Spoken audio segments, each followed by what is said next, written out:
I am sitting here with Commander Ray. Commander Ray, how are you doing today? I am as happy as a cartoon cat. Okay. I have to ask why. When you say you're as happy as a cartoon cat, is there something specific that makes you happy today, or you're just super happy? Happiness is a choice. Uh-huh. My perspective in life allows me to be happy all the time. I love it. I choose to be happy. What brings you to the spotlight today?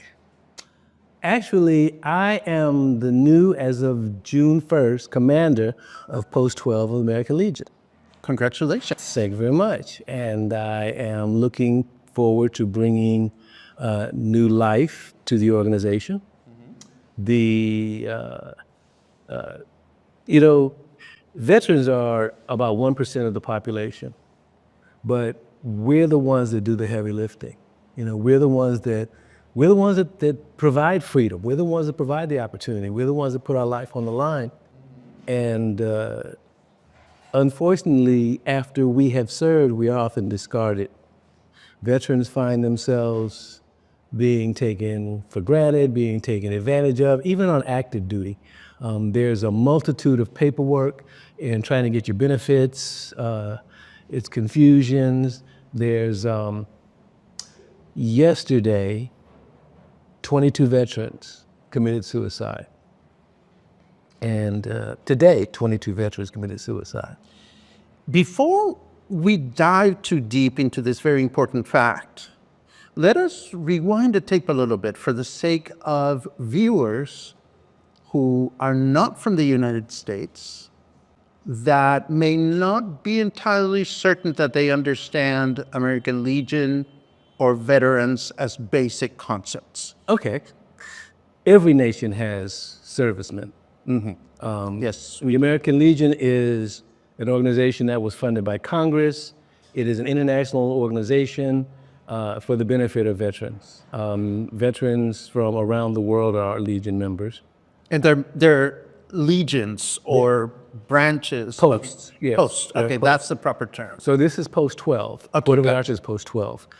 There are posts all over the world. You don't have to live in an area to be a member of that post. So veterans coming through Puerto Vallarta can join our post and become posts of Post 12, or members of Post 12 of the American Legion. Can veterans be members of different simultaneous posts? No, you have to. You choose your post. Yeah, you can transfer, but you are a member of one post.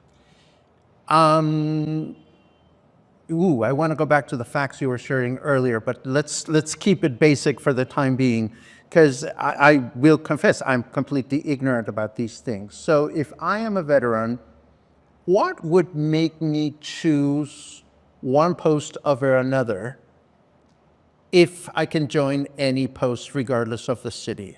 Normally, a veteran is going to pick a city. Santa Fe. Okay, so a veteran would probably join a local post. The main reason being to get the benefits of what's called a VSO, a Veteran Service Officer. The Veteran Service Officer helps them walk through the bureaucracy of getting their benefits. Say a veteran has a disability, there's a certain amount of money that the government is going to pay for, they're going to give them a rating of a percentage of disability, and they're going to get a certain amount of money as a stipend every month. To give an example, tinnitus, which is ringing in your ears, that would get you a 10% disability pretty easily. The 100% disability is about $4,000 a year. So that tinnitus, that would get you about $400 a year. That would help most people. Of course. So if I am one of those people, is part of your job as the president of this post, Commander of the post. commander of the post, to disseminate those payments or? No, my job and what I'm doing now is I've created a virtual service officer. Okay. To help with a veteran's claim. Got it. So as the commander of the post, my job would be, for example, if you showed up in Puerto Vallarta and you had a medical issue, Got it. My job would be to try to connect you with someone local, the local facilities, Red Cross or something here, help you if the embassy could help you, to direct you so that you can get help, to direct you to some type of assistance. We had a veteran who was homeless, so he had been robbed, he was homeless. So that would be something that I was contacted, we would address, we would try to find him housing, we would put him in touch with the embassy, we would see if we can maybe get him a ticket back home, get him a replacement for his passport, that type of thing. So it is 100% a service organization. This is a lot of service you provide. So, yeah. How did you, or what made you choose the post? Unless it's not, is it a post? Is it an election, or do you Right. volunteer? Well, to be an executive officer, you're elected. So I was elected to be the commander. Before commander, I was historian for Post 12. When the commander at the time, Jesse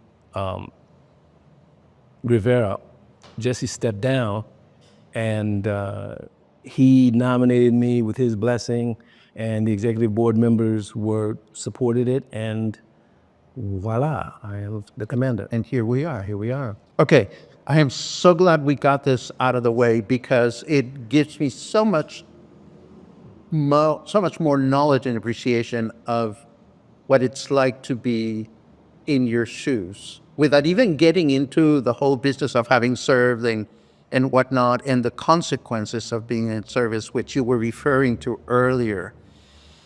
It does not take a college degree to see how the effects of service of any kind are real. What is the organization's or the post's biggest challenge here in Puerto Vallarta? Well, serving veterans there are three things that are three big challenges for veterans being reintegrated into society. And this is an ancient concept back in the days when, in the Roman times and before that, when guys would spend, years hacking each other with swords. There was a process of integration, of helping you to go from being a warrior back to being a peaceful person. The big three problems that veterans face now is, first of all, the suicide. And the suicide comes, the high rate of suicide, which is about 22 a day, comes from frustration. That frustration comes from the mountain of paperwork and bureaucracy and apathy to these veterans. You've served, you've been traumatized, you've been injured, and you come back to a bureaucracy where you've got a clerk who's reading files and checking boxes to see if you're going to get your benefits.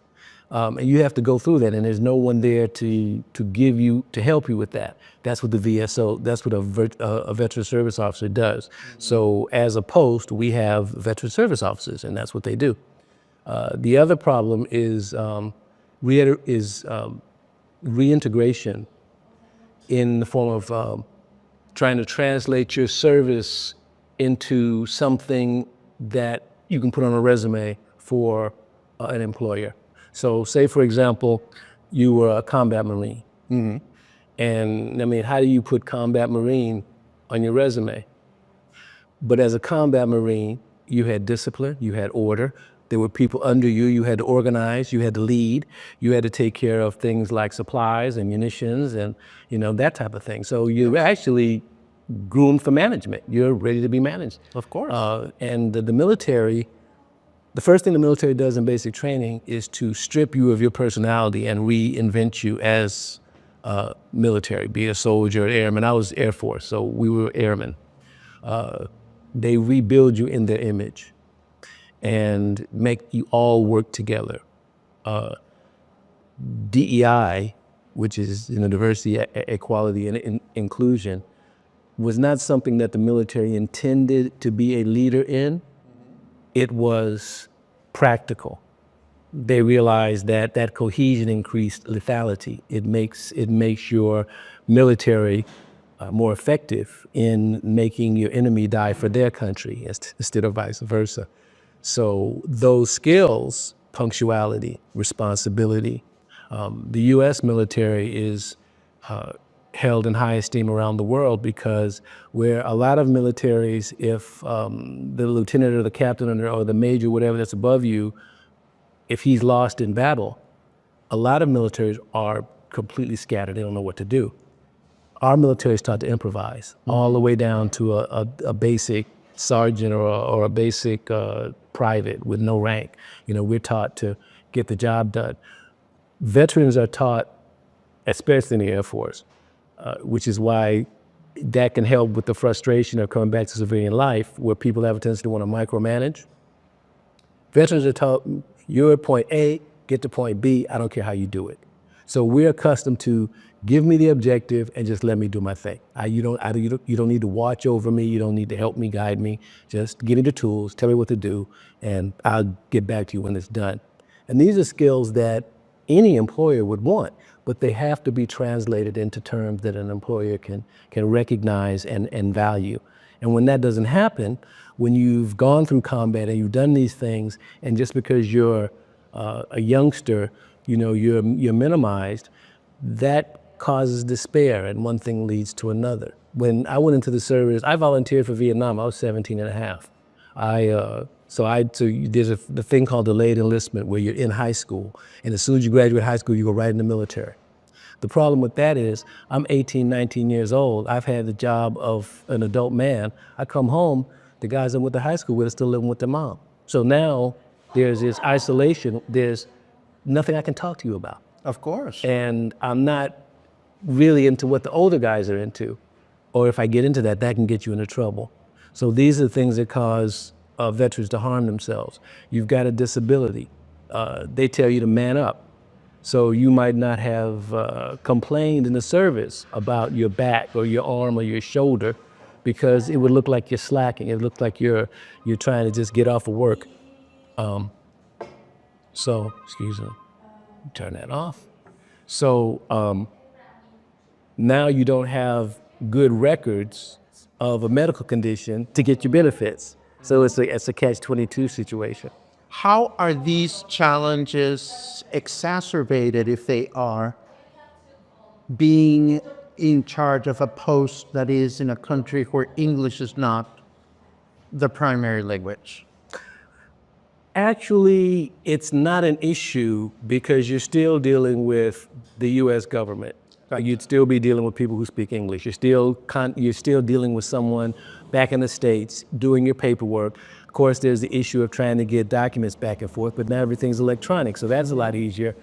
And you get to live someplace with people who are much more amiable. You're in less stress, better food, better air, better living environment. So for veterans to come somewhere like Puerto Vallarta is actually a benefit. Psychologically, sociologically, which is great. So the veterans can come and they can join our post. They can come down, and we have there are various vendors that will offer benefits. Because a lot of these veterans, they're good clients. They have money. They've got their disability coming in, and some of them have gotten out of the military, gone into the civilian life, did 20 years. So you got guys that are 50 or 60 years old, have 2 retirements coming in, and people want that business, and we help facilitate that as well. I have another ignorant question. No such thing. Thank you. Would a veteran be, let's say I'm a veteran and I am choosing where I'm going to live. Will I be looking at the activities of different posts to get a sense as to what city will provide me with more support, or does it not work that way? I don't think a veteran would look. I think that the biggest post of 7,000 members or so is in Cincinnati. With all due respect, who wants to live in Cincinnati? Well, wait a second. Forget about that for a second. And maybe this is a bigger question for another interview, but if you're telling me that the biggest post serves 7,000 in Cincinnati, there have to be thousands, if not hundreds of thousands of U.S. veterans There's probably 70,000 veterans in who's Cincinnati. taking care of the needs of all these veterans. And of course, this is a big, big question that goes beyond the scope of our spotlight here in Puerto Vallarta. No one. And I have taken upon myself to address that. I am professionally, I'm what's called an AI strategist. Okay. So I use synthetic intelligence to solve problems, business problems, life problems, whatever. And I have created an application that helps veterans get through the morass of bureaucracy that's holding them back.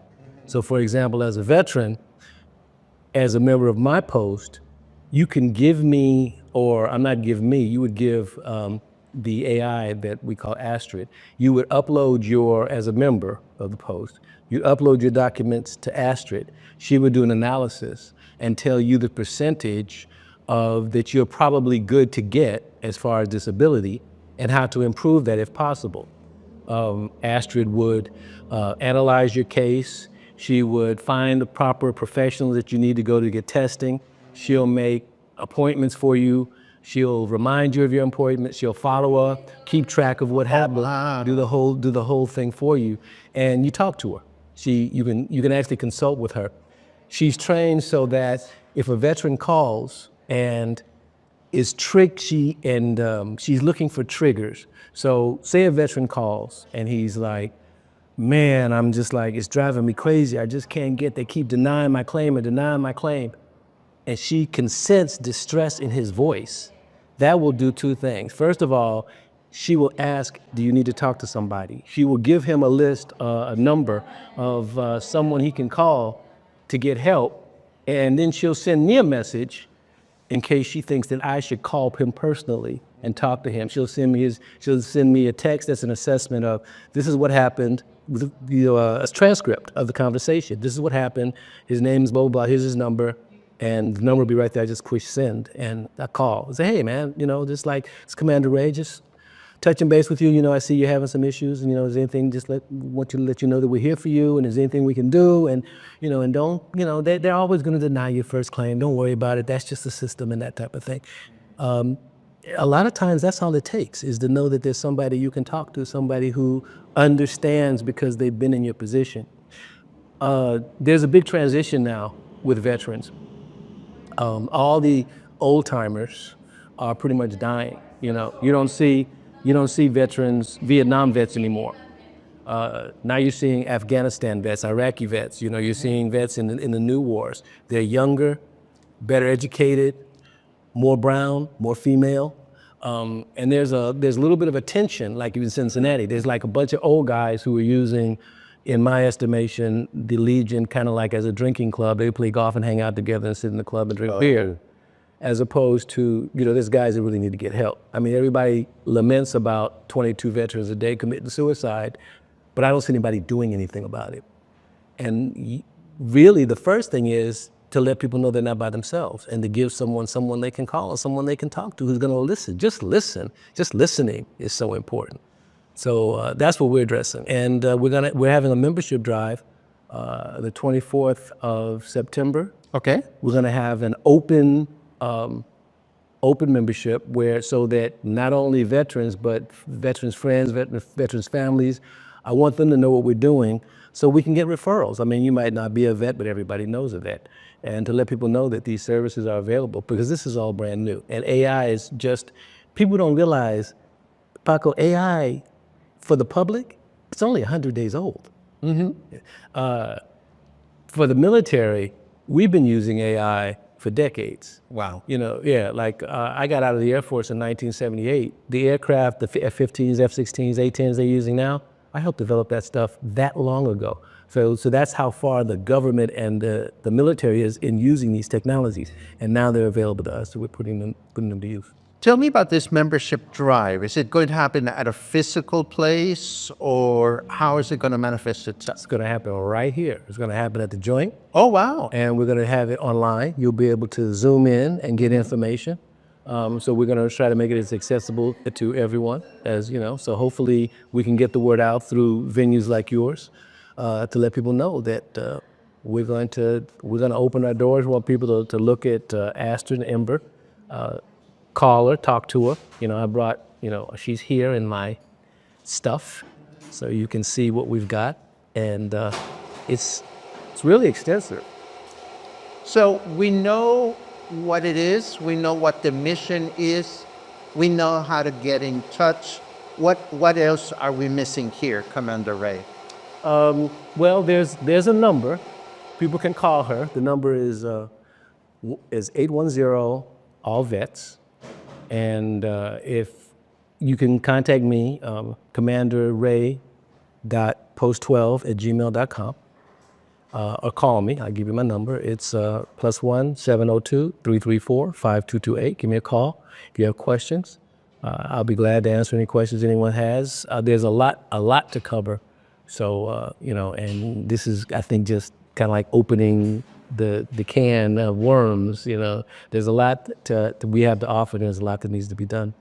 Well, for me, it's a pleasure to be a conduit for this information and to amplify it in whatever way I can. I have one final question, if I may. If you, as a veteran, are here to look after all these other veterans, who's looking after you? Empress. Empress. That's a great answer. Commander Ray, what a pleasure to meet you. The pleasure's mine. Forgive my ignorance about the United States Armed Services, but I am so happy to know that the work that the armed forces have done is well supported here. Anytime you have anything new or interesting or important to share, please know that you're always welcome to return. Thank you very much. And anytime you want to see Astrid or speak to her, I'll be glad to let her speak to her. So it's like I say, it's designed. This is actually a tablet and a phone is what we call a field kit.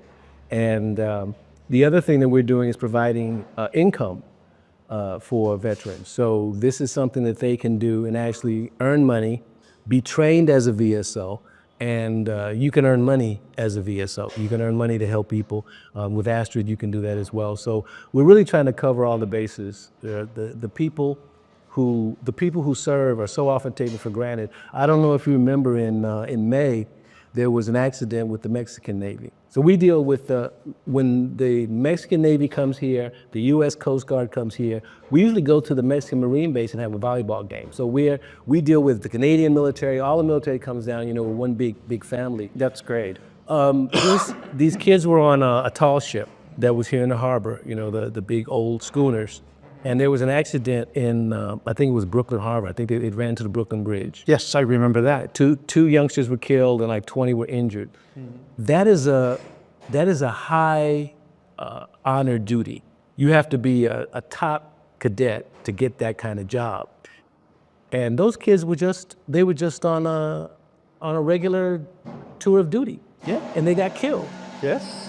And that's horrific. They're out at sea for 6 months. They come into a port like this. They're here for an afternoon, 2 days, 3 days. And we really, in the past, didn't have anything to offer them.